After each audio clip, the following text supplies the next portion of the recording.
J'aimerais bien donner un peu d'eau à nos ancêtres qui sont toujours là avec nous, aussi aujourd'hui. Donc,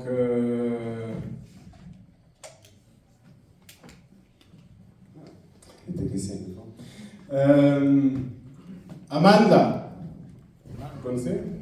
Amanda, et vous répondez Awetu. Amanda, Awetu. Ça veut dire le pouvoir au peuple. Amanda, Awetu. Amanda. Awetu. Merci. Merci à l'UPAF, au Grand, d'avoir organisé cette assise, cette troisième assise. Merci à tous vous, les participants, qui sont venus aujourd'hui, de loin et de près. Merci d'être ici, de lutter contre le racisme, spécifiquement contre le racisme anti-noir. Moi, je crois que le bilan, on l'a déjà eu.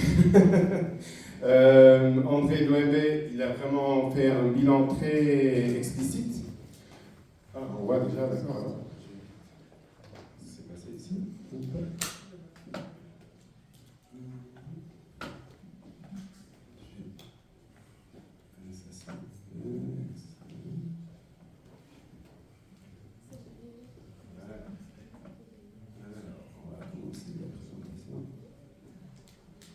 Alors,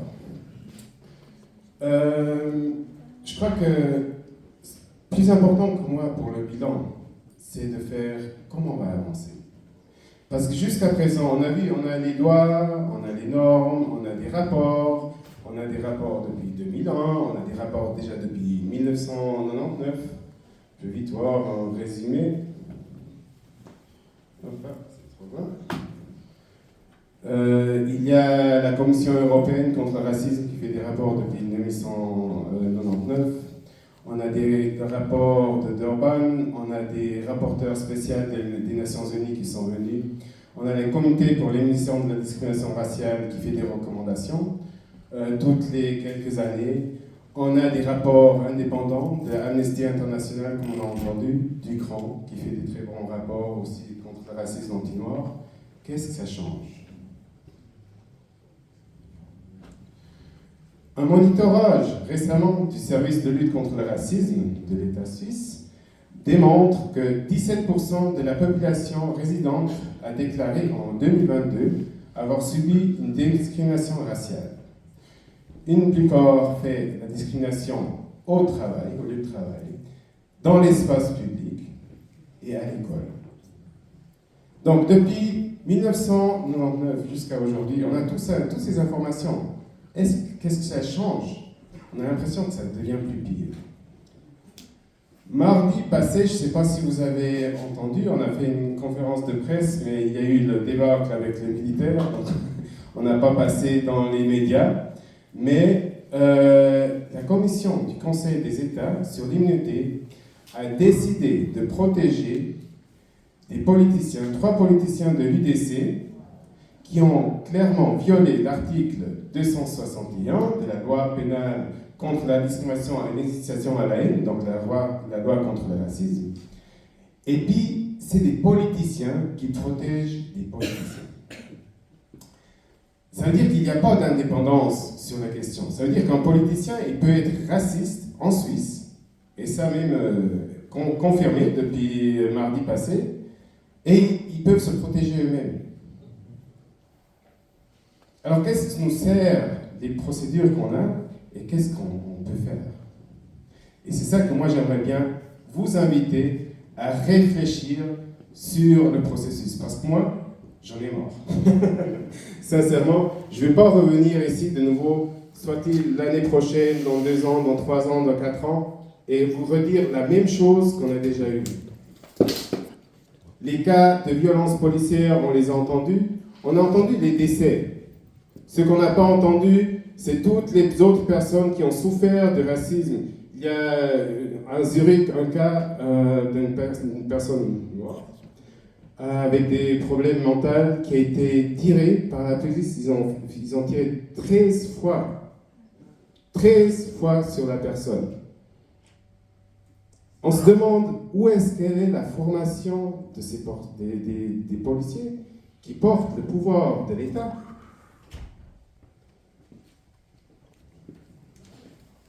Juste quelques images de cette campagne. J'excuse, je ne vous ai pas averti. Ça, c'est des images qui roulent encore aujourd'hui sur la page web de l'UDC,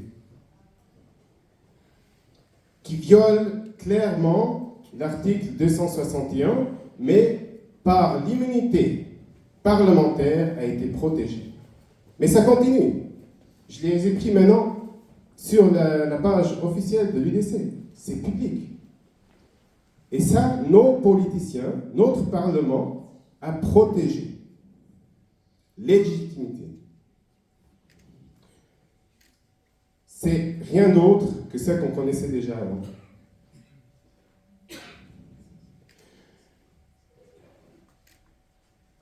Nous, on demande à l'État, qui est directement responsable pour ces actes de racisme de notre endroit où on vit, de prendre des mesures mesurables. La décennie, on a parlé beaucoup de la décennie des afro-descendants, qui s'est achevée l'année passée. J'ai entendu hier qu'il y a une nouvelle décennie, parce que je crois que la première, c'était l'escroquerie. Hein? On a fait des programmes, j'ai vu des programmes qui ont été faits, on a parlé avec la police. Crochet, qu'est-ce qui a changé? Rien. Les budgets qu'on avait déjà, on a dit, ah oui, ça c'était pour la décennie. On n'a pas vu de budget qui ont vraiment fait l'affaire pour changer quelque chose pour les afrodescendants. Dans tout le monde, il y a eu l'année passée la rencontre aux Nations Unies, j'étais présent.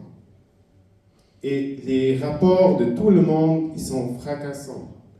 De l'Haïti, du Brésil, de la Suisse, de différents pays en Asie. C'est incroyable ce que notre peuple subit dans ce monde.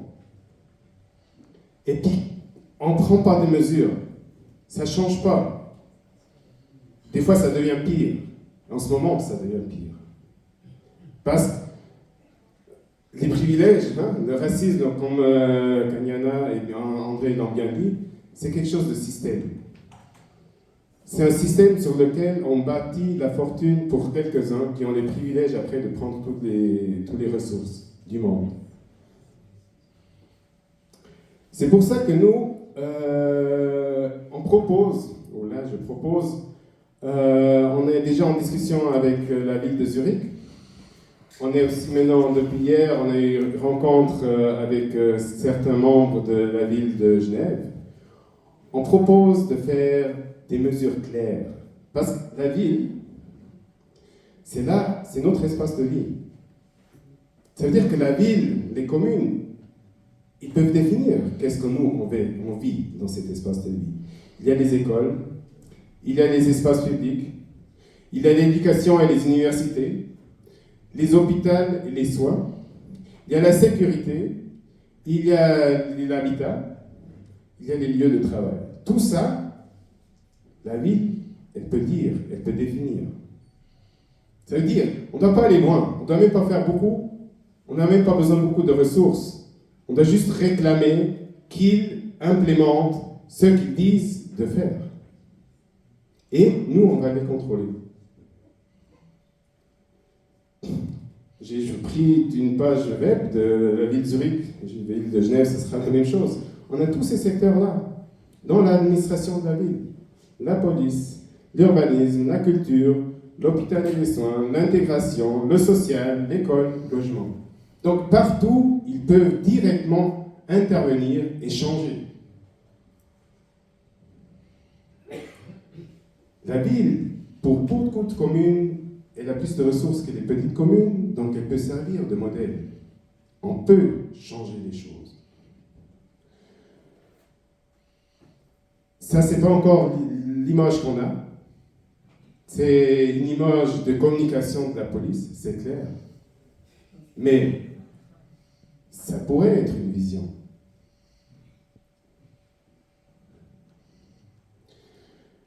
On demande de définir des objectifs, des critères et des indicateurs fermes contre le racisme pour l'administration et la ville, que nous, on définit dans des processus participatifs. Et c'est là que je vous invite à définir cela avec nous. Après, on a le micro. Je ne vais pas prendre trop longtemps dans tout ça. C'est l'importance de vous donner la parole et de voir comment on peut établir ces mesures concrètes envers la ville.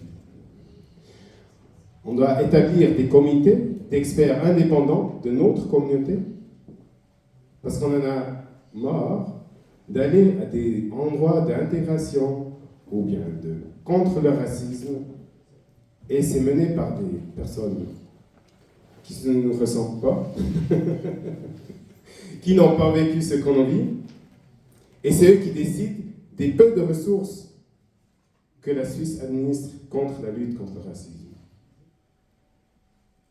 Ça ne peut pas être. Ça ne peut pas être le cas. C'est comme si je vais dans un lieu pour, comme femme, et puis il y a un homme qui va décider où est-ce que sont les ressources, qui va bénéficier de ces ressources, et comment ça va se passer. Ça ne peut pas être, ça ne peut pas continuer. Mais c'est toujours encore le cas ici en Suisse. Les thématiques sont multiples. On a le profilage racial, on a le racisme institutionnel, il y a la question des organismes de plainte, on a la question de l'histoire, la revue de l'histoire de la Suisse, on a les matériels pédagogiques dans les écoles, les jardins d'enfants, on a le racisme dans l'espace public, on a le domaine de l'asile, où il y a beaucoup de cas racistes qui ne nous parviennent pas, parce qu'où on place les requérants d'asile, c'est toujours en dehors, on voit personne, et puis là, ce qui se passe, c'est épouvantable. C'est vraiment épouvantable. Je ne sais pas comment on peut dire que la Suisse a une tradition humanitaire, et ceux qu'on accueille, on les met dans un trou, n'importe où derrière dans la montagne, où ils n'ont pas de contact social.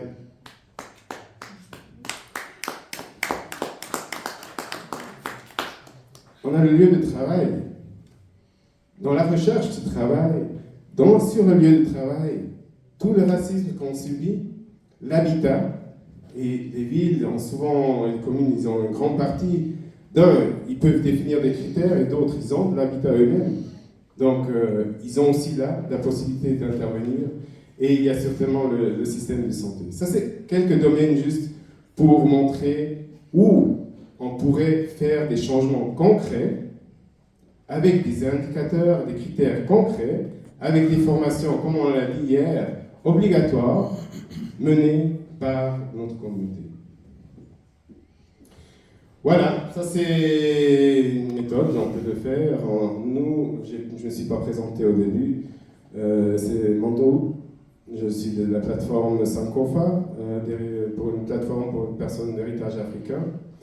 Je coordonne un réseau de plus de 30 organisations qui luttent contre le racisme en Suisse, avec le but de terminer le racisme en Suisse. Ça, c'est l'objectif. Donc, Exit Racism Now. Je suis aussi partie d'un réseau panafricain européen qui s'est regroupé récemment, pas récemment, en 2022. Et puis, on a fait avec le CRAN et l'UPAF, déjà aussi ici, une rencontre européenne à Genève. On a eu une à Berlin. Et la prochaine, probablement, ce sera à Bruxelles. Voilà, ça c'est un moment. Et là, je vous invite donc, je vous donne la parole, parce que c'est à vous de voir, et à nous de voir, comment on peut procéder et comment on peut réclamer. Et les rapports, on les a déjà vus. On peut faire toujours une copie. Ça ne change pas, des fois ça devient pire. Il y a quelque chose qui change, le langage. Mais nous, on veut du changement. Et c'est pour ça que je suis venu ici. Haché. Haché. Amanda. Ah ouais, tout. Amanda. Ah ouais, tout. Merci.